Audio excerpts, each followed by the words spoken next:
Em 1983 o Van Halen estava no auge do sucesso, a banda estava no auge do sucesso da carreira e já tinham lançado 5 álbuns também de muito sucesso, e naquele ano eles estavam chegando ao fim de uma turnê com ingressos esgotados pelo mundo inteiro. Inclusive nessa turnê eles fizeram uma única passagem pelo nosso Brasil, fizeram, se eu não me engano, 9 shows em nossas terras, também fizeram alguns shows pela América do Sul, entraram no Guinness Book como a banda mais bem paga do planeta, e o Edward Van Halen já há 5 anos era considerado pela revista Guitar Play, especializada no assunto, como o melhor guitarrista do planeta. Aos olhos de quem via por fora, parecia que as coisas estavam indo muito bem, mas não era muito bem isso que estava acontecendo internamente na banda. E nesse clima eles lançam no dia 9 de janeiro de 1984 esse clássico álbum de rock and roll.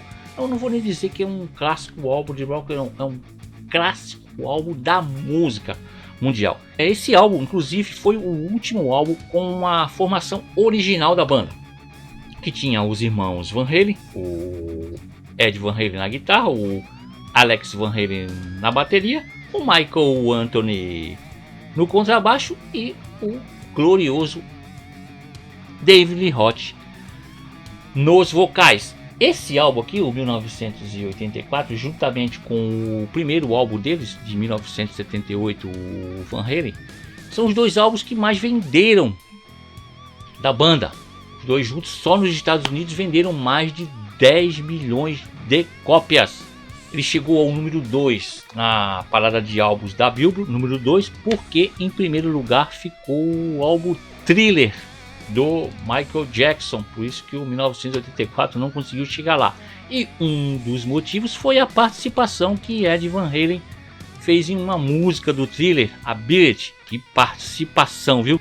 E esse danado aqui teve 4 singles lançados, 4 músicas maravilhosas, uma delas é Jump, teve Await, Hot for Teeth e Panamá.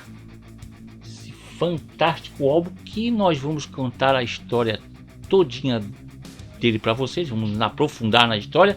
Inclusive foi um pedido que vocês fizeram. Se você quiser que eu conte a história de algum álbum para você, é só deixar nos comentários. Aos poucos eu vou contando para vocês, beleza?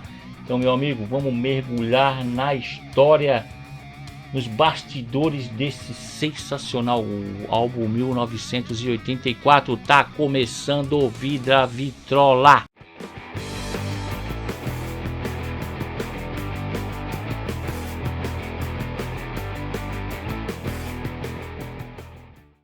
Ed já andava insatisfeito com o produtor de longa data, produtor que produziu os 5 primeiros álbuns do Van Halen, o produtor Ted Templeman. E também já estava perdendo a paciência com David Roth. E a gota d'água foi a gravação do álbum Diver Down, de 1982. Disco que para Ed tinha virado uma verdadeira colcha de retalhos com 5 covers, músicas em vários estilos e também a pressa com que o álbum foi composto e gravado. Segundo Don Landry, o engenheiro de todos os álbuns da banda até aquela data, essa pressa fez Diver Down custar menos que o álbum de estreia da banda. Diver Down foi gravado em algumas semanas. Isso tudo deixava Ed meio contrariado. Em entrevista alguns anos depois, Ed reclamava que Dave queria transformar a banda em um show de Las Vegas. E o que fez Ed ficar fulo da vida foi a cover de Dancing in the Street, do grupo Martha and the Vandellas, de 1964. David Lee Roth escolheu a dedo essa música por ser muito fã. Ed ficou muito desgostoso quando Templeman e Roth usaram em uma cover um riff de teclado que ele tinha criado no seu sintetizador Mini Moog. Ed disse que estava trabalhando em uma ótima música com esse riff no Mini Moog, que acabou sendo usado no Dancing in the Street. Seria uma música completamente diferente, disse ele. Ed imaginou que seria mais como uma música do Peter Gabriel, em vez do que acabou sendo. Mas quando Ted ouviu aquele som, ele decidiu que seria ótimo para a Dancing in the Street. Esse foi um dos motivos dele decidir construir o seu próprio estúdio. Outro motivo foi que Ed queria incluir nos álbuns teclados e sintetizadores, e a banda e o produtor Ted Templeman não gostavam nem um pouco dessas ideias de Ed. A história de 1984 começa precisamente na primavera do ano de 1982, em uma tarde quando o Ed é convidado pelo fantástico guitarrista Frank Zappa para ir na casa dele. Ed recebeu uma ligação, Frank Zappa disse que precisava falar com ele. Frank Zappa queria agradecer ele, segundo Ed, por ter reinventado a guitarra. E o Ed chegando lá, a primeira coisa que ele observou foi o estúdio do Frank Zappa, que ficava no porão da casa. E foi uma das coisas que incentivou ele, que ele ficou vendo aquilo, incentivou ele a criar o seu próprio estúdio na sua casa. No estúdio do Frank Zappa, fantástico Frank Zappa, os dois guitarristas, juntamente com o Steve Vai, que na época tocava, fantástico Steve Vai, o Steve Vai tocava na banda do Frank Zappa e ficaram ali fazendo um som ali, os três. Imagina o que deve ter ali, o clima que deve ter ficado naquele porão no estúdio na casa do Frank Zappa. E quem apareceu ali no estúdio e ficou encantado quando viu Ed Van Halen foi o filho do Frank Zappa, o Dweezil Zappa. O menino tinha 12 anos na época e ficou maravilhado porque o Ed estava usando na casa dele o mesmo macacão que usou no álbum do Van Halen de 1980. O menino ficou encantado com a presença do Ed e disse que tinha uma banda e queria que alguém produzisse uma música para eles. A molecadinha estava ali começando. E como o Ed Van Halen só ia entrar em turnê, só ia sair em turnê com a banda no mês de junho, o Frank Zappa convida Ed Van Halen para produzir o álbum do moleque, uma música do moleque. E o Ed aceita, acredite se quiser.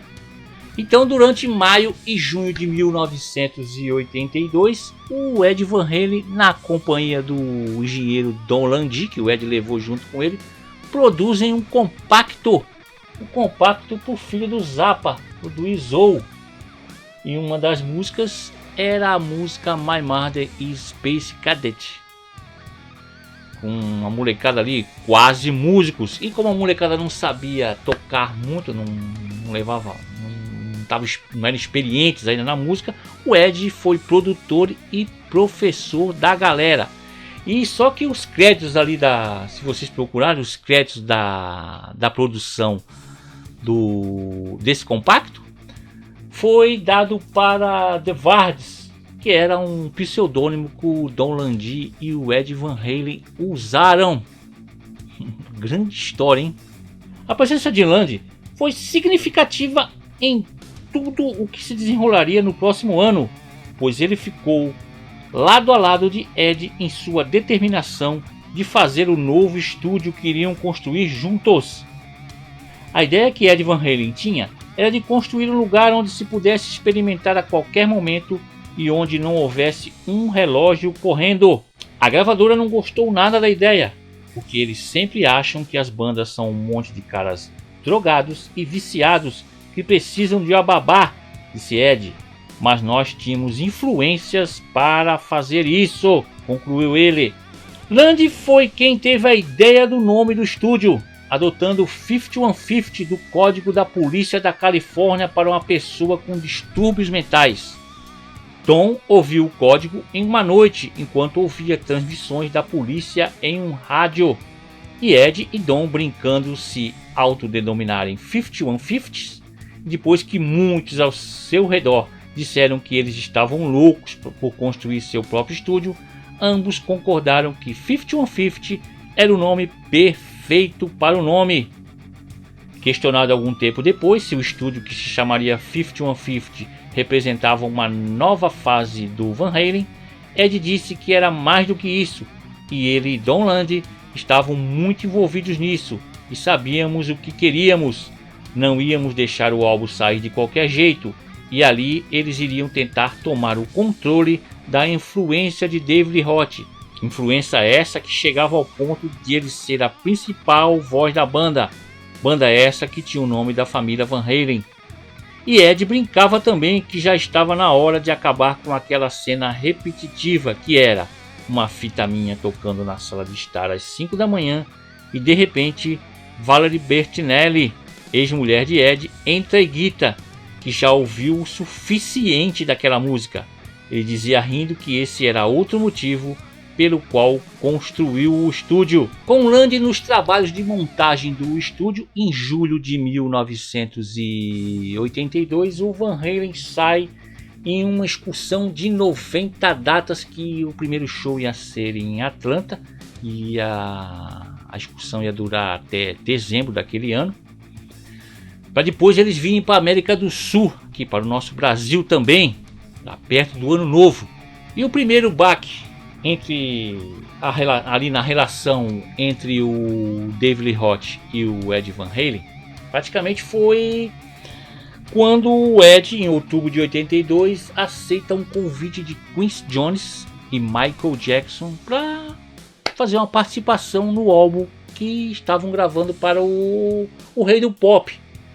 O Ed ia fazer o solo em uma música, ia ser na música Beat, que segundo disseram para o Ed era uma música ali nos moldes de Mais Chorona, da banda The Knack, de 1979. O Ed aceitou, mas colocou uma condição, a única, porque diz que para ele conseguir o som que ele queria, ele tinha que ter o engenheiro Don Land do lado dele.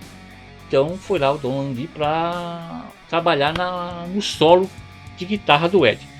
Eu não sei se é lenda, dizem que todo mundo diz que é verdade, se tornou uma lenda, que quando o Ed terminou de fazer o solo da Beat, um dos alto-falantes do estúdio pegou fogo, praticamente explodiu. E todo mundo ali no estúdio começou a dizer que isso era um bom presságio, que quando acontecia isso era um bom presságio, seria um bom presságio para o álbum do Michael Jackson. Mas a banda do Ed, o Van Halen, não ia gostar nada da participação dele, pois o Ed disse que não cobrou nada pela participação na música, que com certeza o solo turbinado do Ed Van Halen elevou essa música muito mais do que um clássico pop rock. A presença do Michael Jackson junto com Ed Van Halen levou essa música a um clássico dos clássicos. Alguns meses depois disso, David Roth veio para o Brasil e passou 6 semanas pela Amazônia. Ele e seu guarda-costa, Ed Anderson, e o mais incrível, eles sumiram e não davam notícias para ninguém.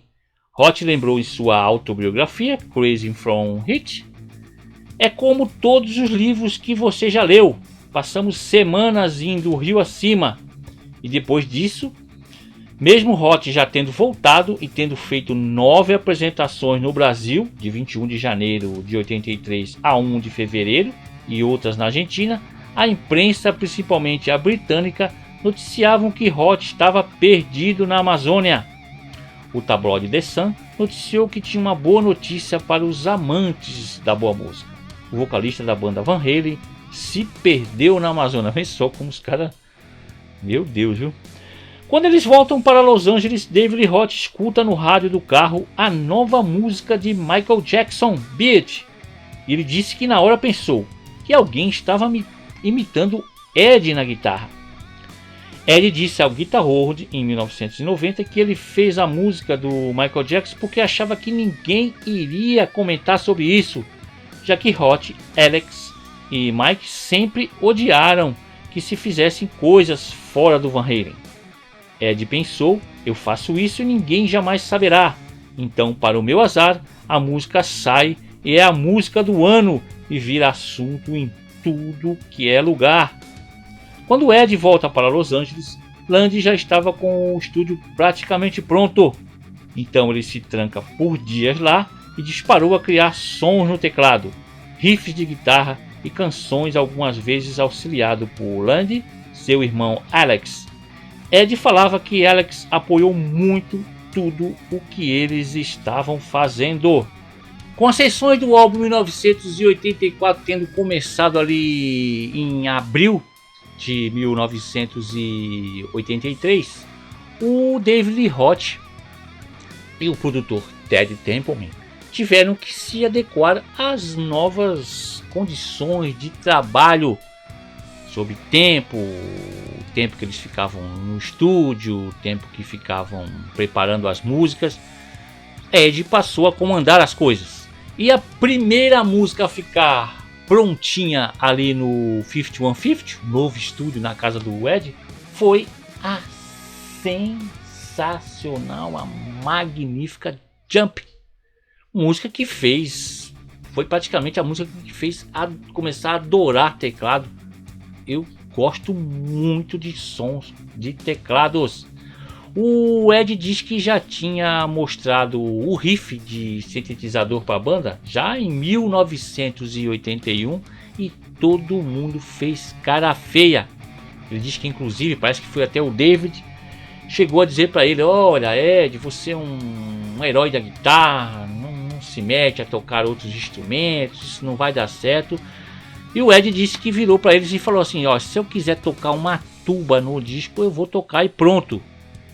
Mas teve que passar 2 anos para ele realmente criar coragem e chutar o pau da barraca, chutar o balde e tomar as rédeas do controle da banda. Ed contou isso em 1995 para a revista Rolling Stones. Disse que o Templeman e o Roth ficaram rejeitando a música durante 2 anos, até que ali no 5150, no estúdio da casa dele, ele mostrou pro Ted Templeman não só o riffzinho de teclados, mostrou quase a música inteira pronta e finalmente o Ted olhou para eles e falou: caramba, eu tô achando isso ótimo, tem cara de single, tem cara de hit, vamos produzir essa música. Aí o Red diz que a partir daí todo mundo passou a gostar mais da música. E até Roth concorda em escrever as letras para ela. Na sua biografia Crazy for the Hit, Roth confirma o relato de Ed, admitindo uma preferência pelo trabalho de guitarra de Van Halen. No entanto, ele diz que agora gosta da música. Além disso, em suas memórias, Roth escreve que escreveu a letra de Jump depois de assistir na TV um homem ameaçando cometer suicídio pulando de um arranha-céu. Roth conta que pegou a faixa instrumental de Jump em uma fita cassete e saiu para trabalhar nas letras e na melodia vocal em seu próprio estilo bem peculiar, que por acaso envolveu ser conduzido pelos Canyons de Los Angeles e ao longo da Coast Highway por Larry Hustler, seu segurança. Eles entraram no Mercury de 1951, estilizado do David Roth, pintado de laranja brilhante e vermelho. E Larry dirige enquanto Roth senta no banco de trás e escreve as canções. E Larry diz que o Roth sempre vinha para ele perguntando se ele tinha gostado daquele trecho e tal. Ed afirmava que Jump tinha o seu solo de guitarra favorito, não escrito por ele. Estranho, né? Esse solo clássico foi feito quando o produtor Ted Templeman juntou 2 versões diferentes para criar o produto final ouvido na música. Ele contou também que a música foi gravada por toda a banda em um único take. Sensacional isso, hein? De acordo com Derry Hall, da dupla Derry Hall e John Oates, o Ed uma vez confidenciou para ele que copiou uma parte do sintetizador da música dos caras, a música Kiss on My List. Ele disse que não via problema algum quanto a isso. Ed conta que para finalizar a Jump ele não conseguia um som específico que ele queria com os sintetizadores que ele tinha. E ele não lembra que alguém indicou para ele um sintetizador Oberheim E aí sim ele conseguiu aquele som específico da Jump. Além de que o Ed estava corretíssimo nas ideias dele, tanto que Jump foi o único single número 1 da banda. Essa sensacional música, e ficou durante 5 semanas em primeiro lugar na parada de singles. E o vídeo da música, um vídeo que dizem que era de baixo orçamento, que não parava de passar na MTV na época, aqui nas TVs brasileiras também passava muito. Foi dirigido pelo diretor Peter Angelus. Ele disse que eles queriam fazer uma coisa bem pessoal, queriam fazer o Ed sorrir, conseguiram, viu? E Peter Angelus diz que também tinham que acalmar muito David Roth, pois ele queria o tempo inteiro ficar fazendo aqueles golpes de karatê dele. O Alex Van Halen disse que eles nunca quiseram que fossem imagens tipo de penhascos, com uma pista atrás. Eles queriam eles ali apenas tocando. Mas o David Roth diz que fez o Pete Angelus ir pra rua filmar ele de moto, que queria que colocasse essas imagens no clipe, ele sendo preso apenas de toalha, as loucuras de David Roth. Mas quando foram editar o vídeo, o glorioso vídeo da música Jump, o produtor Robert Lombard, ele tirou fora as imagens do David Roth. Ele achou que ficava melhor só aqueles lá, eles tocando. Realmente o clipe ficou muito bom e levou para Alex Van Halen e Ed Van Halen ver se aprovavam. E os dois aprovaram e disse: não, assinamos embaixo. O problema foi que o David Roth ficou uma fera e uma semana depois o produtor foi despedido. O empresário da banda despediu ele por ter enganado o David Roth, ter filmado ele. David Roth deve ter feito um escândalo danado, né? E o produtor diz que até hoje, pois o clipe de Jump recebeu o prêmio da MTV, um dos melhores clipes do ano, e ele diz que não recebeu o prêmio até hoje.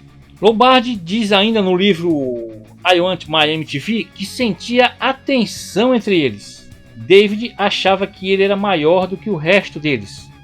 No meio do clipe, David Roth pode ser ouvido gritando no vídeo. Ele fez isso para que pudesse colocar sua voz real no videoclipe. Top Jimmy, a quarta do lado A, trazia uma homenagem a James Paul Consec, do grupo Top Jimmy and the Rhythm Pigs, muito famoso nos clubes noturnos de Los Angeles no começo daquela década. Roth fez amizade com Connect e se juntou a ele no palco algumas vezes para tocar. A história do cantor, que deixava todas as mulheres loucas, era inicialmente uma música instrumental chamada Ripley, que foi batizada em homenagem ao guitarrista Steve Ripley, que criou uma guitarra estéreo exclusiva para Ed e que ele usa nessa música. No dia 30 de maio de 1983, o Van Halen subiu no palco do US Festival e o cachê seria de $1 milhão e terminou sendo $1,5 milhão. Segundo Ed, eles não sabiam o porquê daquele cachê. Em nenhum momento a banda pediu aquilo, mas devido os organizadores do evento terem assinado uma cláusula que o Van Halen seria o maior cachê do festival e David Bowie, que já tinha pedido mais de $1 milhão, eles tiveram que pagar mais para o Van Halen, fato que fez eles entrarem para o Guinness Book como a banda mais bem paga de todos os tempos. Dizem que a banda The Clash ficou revoltada com o cachê do Van Halen, que houve até bate-boca entre as bandas. Os bastidores do US Festival, David Roth, quando foi entrevistado, disse que as gravações do álbum estavam indo muito bem, que já tinham um single, já tinha algumas músicas gravadas, só que quando perguntado sobre o título do álbum e quando que ele seria lançado, David Roth disse que não tinha a menor ideia. É o seguinte, as gravações de 1984 começaram a testar a paciência do David Roth e do produtor Ted Templeman. Um dos motivos foi que Ed Van Halen e o produtor Don Land ficaram um mês afastados porque estavam produzindo músicas para o filme de TV, o filme televisivo que a esposa do Ed estava estrelando. O filme, se eu não me engano, era do da Live, se eu não me engano. E uma das músicas que eu vou deixar o link, que é uma música legal, é Replay. Essa música já mostra mais ou menos a sonoridade que o Van Halen teria nos próximos anos com o Sammy Hagar no vocal. Eu vou deixar essa e vou deixar outra também. Garanto que vocês vão gostar se você gosta dos sons do Ed Van Halen. O Roth diz ainda que vivia situações ridículas na produção do 1984. Ele diz que às vezes estava ele e o produtor em Los Angeles, em um estúdio, enquanto o Ed e o Don Land estavam no 5150 fazendo outra coisa. Ele falou que era uma situação difícil. Depois que o sucesso global de Jump impulsionou as vendas do 1984, parecia que as ideias de Ed sobre o que era bom para a banda, principalmente em relação aos teclados, estavam dando certo. A Wait foi lançada no dia 10 de abril de 1984 como segundo single do álbum, e ela estava na posição como segunda do lado B da bolacha. Mas como aconteceu com Jump, a Wait não gerou entusiasmo entre a banda. Ted Templeman e David Roth não queriam ela no álbum. Ed disse que eles, a banda e Ted, ouviram a música e disseram: que é isso? Segundo Ed, Ted Templeman odiava essa música e toda vez que escutava ela, Ted ficava cantarolando Hold Your Head Up da banda inglesa Argent, só para irritar Ed, que não achava nada parecido nas duas. Só que com a faixa instrumental pronta da Await, o Roth não conseguia encontrar inspiração para fazer uma letra legal para a música. Então o produtor Ted Templeman tem a ideia de chamar o ex-Doobie Brothers, o Michael McDonald. O Michael McDonald diz que quando chegou eles estavam frustrados por não conseguirem uma letra para a música. Acredito que o Ed devia estar muito mais que os outros, né? E ele diz que lembra de se reunir com o David Roth no escritório do Ted Templeman, passou algumas ideias sobre o que ele tinha para escrever na letra. Ele já tinha ouvido a música, e ele diz que o Roth gostou muito das ideias dele. E o Michael McDonald diz que o Await foi uma das coisas mais lucrativas que ele já fez na vida, pois o Doobie Brothers vendia muito disco, mas não no nível do Van Halen. Embora o Michael McDonald tenha escrito a letra da Await, muitos fãs do Van Halen não faziam nem ideia de quem era o letrista dessa música. Eu era um dos que não sabiam. Por quê? Nas prensagens iniciais, nas prensagens que foram saindo no decorrer dos anos, não saiu o nome do Michael McDonald como compositor, um dos compositores da música, o letrista dessa música. Parece que só na versão inglesa, na mensagem inglesa, que saiu o Michael McDonald como compositor da Await. Aí só na masterização no ano 2000 é que aí começou a sair Michael McDonald como o letrista da Await, que quando foi lançada naquele dia 10 de abril de 1984, mostrou que o Ed Van Halen estava certíssimo nas ideias dele, pois a Await foi outro grande hit do álbum. Girl Gone Bad, a terceira do lado B, é uma canção que foi surgindo aos poucos nos palcos, com improvisações que a banda costumava fazer principalmente durante Somebody Get Me Doctor, do Van Halen 2. Durante uma entrevista a um programa de rádio em 1985, Ed revela que o tema principal surgiu em sua cabeça em uma noite, enquanto dormia com a sua então esposa Valerie Bertinelli em um hotel, e para não acordá-la na madrugada, ele teria se trancado com um violão e um gravador dentro do closet do quarto. História, hein? Já a arte da capa, a capa do álbum, foi criada pela artista gráfica Margot Narras. Inicialmente, Narras foi convidada a criar uma capa que apresentava 4 mulheres cromadas robotizadas dançando, mas recusou devido às dificuldades criativas. Acredito eu que elas ficariam parecidas com aquelas dos álbuns da banda Autograph. Você deve lembrar. O marido trouxe o portfólio de Margot para a banda dar uma olhada, e foi desse material que eles escolheram a pintura de um bebê anjo fumando cigarros. Apesar de ser uma pintura, na verdade é baseada em uma fotografia de Carter Helm, de 4 anos, não uma fotografia de David Roth quando bebê, como muitas pessoas costumavam pensar. Carter Helm era filho de uma das melhores amigas de Margot Narras, e ela fotografou ele segurando um cigarrinho de chocolate.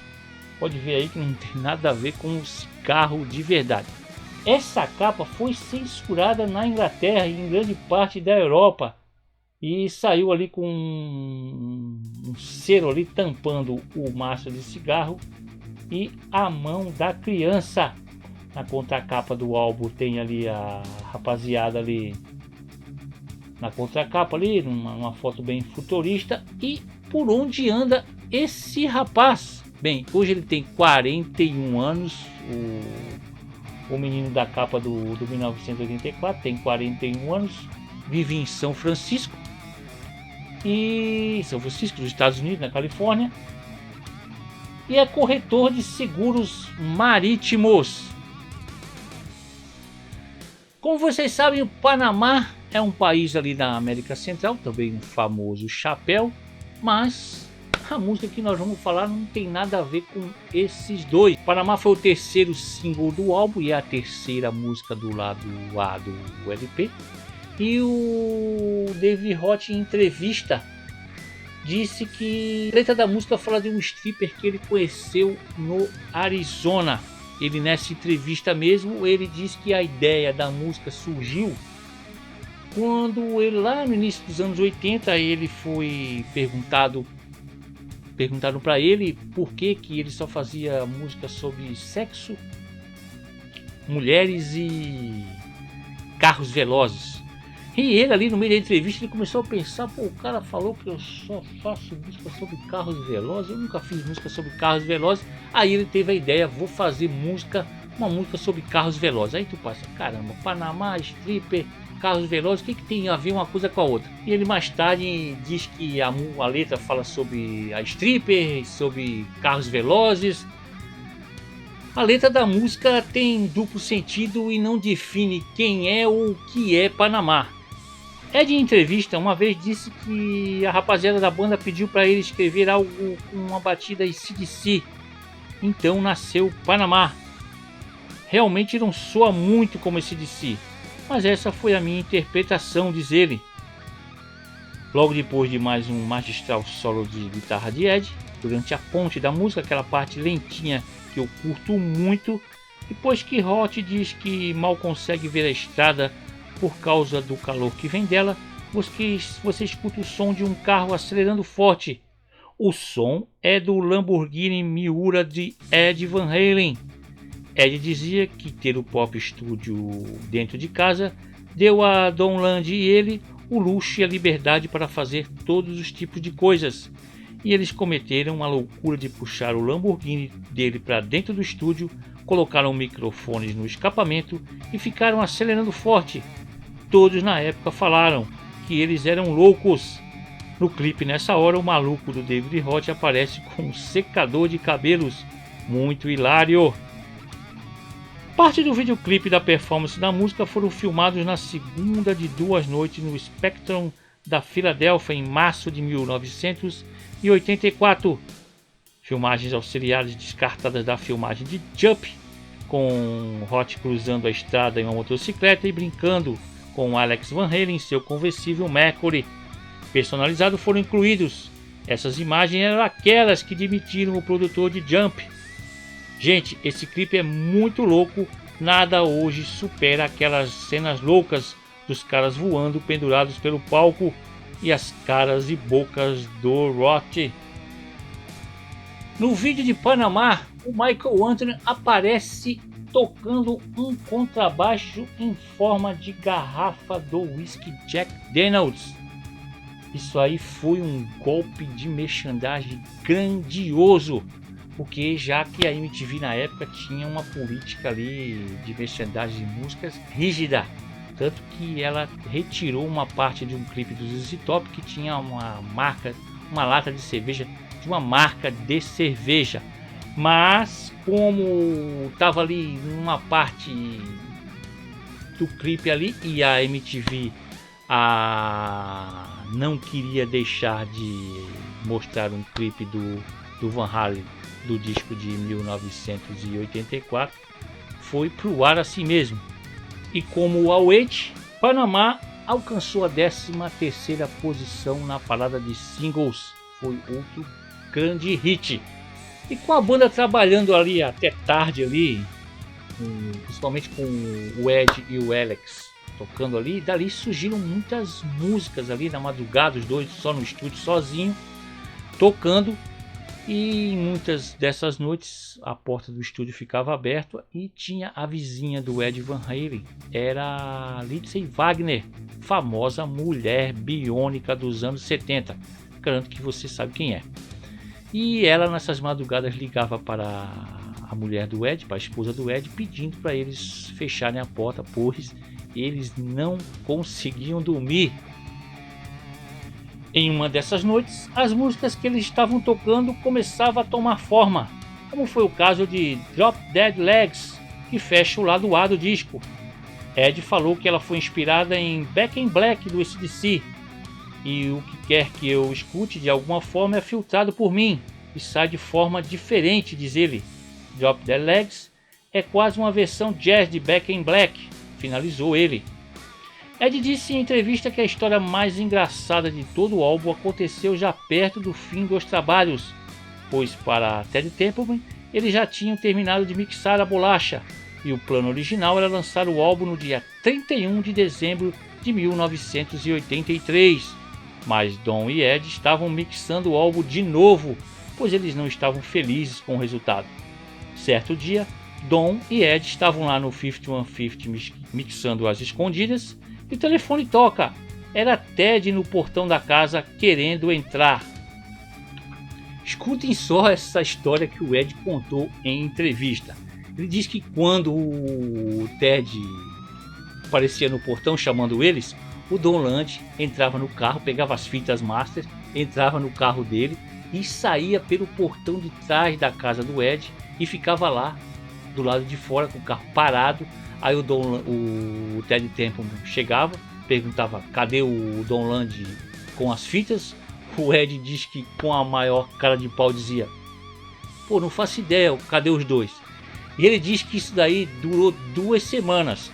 Todo dia o Ted Templeman chegava lá no portão da frente, chamava, entrava, tava o Ed lá no estúdio com a cara lavada lá, e o Don Land ficava lá fora. Quando o Ted Templeman ia embora, o Ed chamava ele por walk-talk, falando que a barra estava limpa. Isso durou, diz que 2 semanas.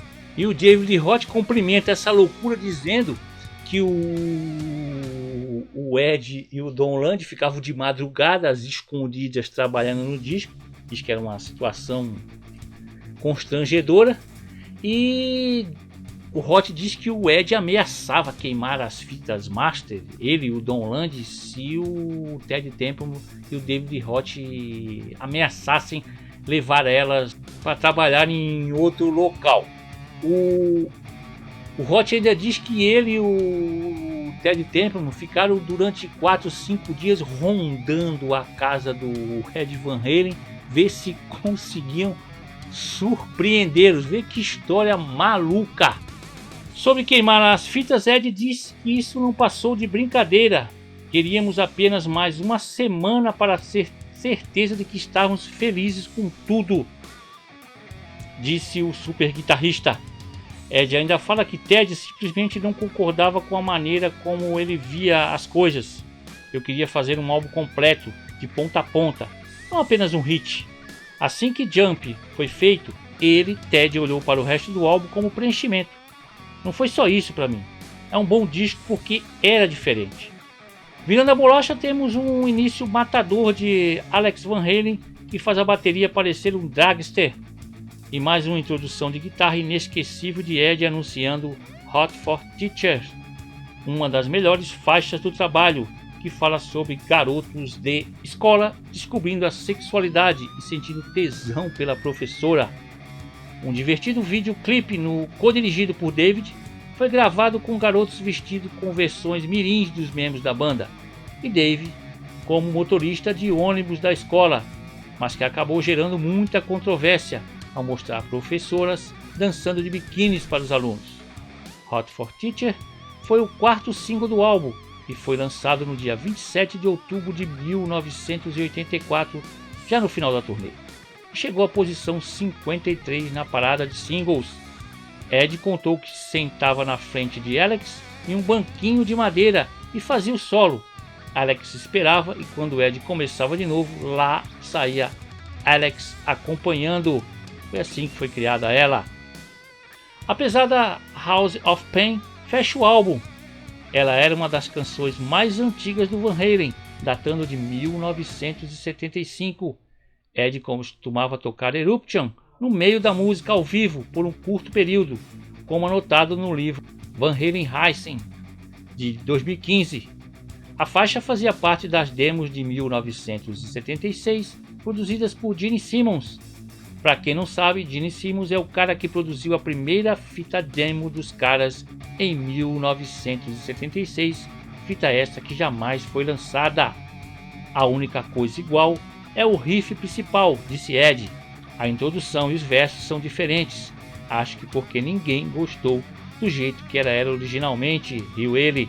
Então, quando o glorioso 1984 foi lançado no dia 9 de janeiro de 1984, muita coisa já tinha mudado. O Jump, que tinha sido lançada no dia 21 de dezembro do ano anterior, em 83, ela, depois de um mês, de 20 de janeiro de 84, ela já chegava em primeiro lugar da parada de singles. E o Van Halen, que já lotava arenas, caramba, passou a lotar muito mais. Por quê? Porque essa música em especial, depois a Wade também, ela trouxe o Van Halen não estava mais limitado ao público de música pesada. Essas músicas trouxeram o público da MTV, e quando os fãs de longa data colocaram a agulha ali na primeira faixa do álbum, que é a 1984, aquele som de sintetizador ali, aquele som muito futurista para a época, parecia que era uma mensagem do Ed dizendo que as coisas tinham mudado no Van Halen e mostrando quem estava no comando a partir daquele momento. E foi o que aconteceu. Eles deixaram de ser uma das maiores bandas de rock do mundo para ser uma das maiores bandas de música, de todos os estilos de música do planeta. 1984 permaneceu por 5 semanas consecutivas como o número 2 em vendas nos Estados Unidos, segundo a Billboard, atrás apenas do Thriller do Michael Jackson, como já citamos, garantindo ao grupo disco de diamante pela vendagem superior a 10 milhões de cópias. Sobre ficar na posição 2 atrás do Thriller, isso era categórico. Tínhamos o single número 1, mas ele tinha o álbum número 1. Claro que todos me culparam, disse Ed. Eles disseram, se você não tivesse tocado em Beat, aquele álbum não seria o número 1. Nunca saberemos quem realmente ajudou quem mais. Eu sei que quando toquei em seu disco, isso ajudou a expor o Van Halen para um público diferente. Ed termina dizendo que a principal influência dele nos solos do 1984 são do guitarrista Alan Holdsworth. A turnê do 1984 foi um sucesso, mas a relação da banda com o David Roth não estava nada bem. Várias alfinetadas na imprensa, um alfinetando o outro, e depois de alguns meses o David Roth lançou o EP dele de Crazy for the Hits, um EP de covers. Dizem que ele já estava ensaiando com a banda, que ele iria lançar depois um LP, e logo depois o David Roth estava fora da banda.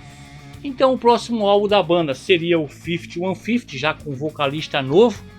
Já fiz um vídeo aqui no canal falando desse álbum, mas lá foi um dos meus primeiros vídeos, não tá legal. Eu já coloquei ele até em modo listado, então vou refazer esse vídeo. Mas se você quiser saber muita coisa a respeito desse álbum, meus amigos, eu recomendo para vocês o canal Alma Hard. O Leandro e o Ale, cara, os caras conhecem muito, fizeram uma live algumas semanas atrás, live muito legal, contando tudo sobre esse álbum. Vou deixar o link do canal deles aqui no card, vou deixar também na descrição desse vídeo. Se você que gosta de hard rock, principalmente AOR, meu amigo, você vai se deliciar no canal deles. Aprendo muito com esses caras, recomendo. Aí, meus amigos, no dia 6 de outubro de 2020, infelizmente o nosso herói da guitarra, Ed Van Halen, faleceu. Infelizmente, então não tem mais sentido a banda Van Halen junta sem o Ed, pelo menos é a minha opinião. Então esse aí foi o vídeo, esse aí foi o álbum de hoje, o 1984 do Ed Van Halen.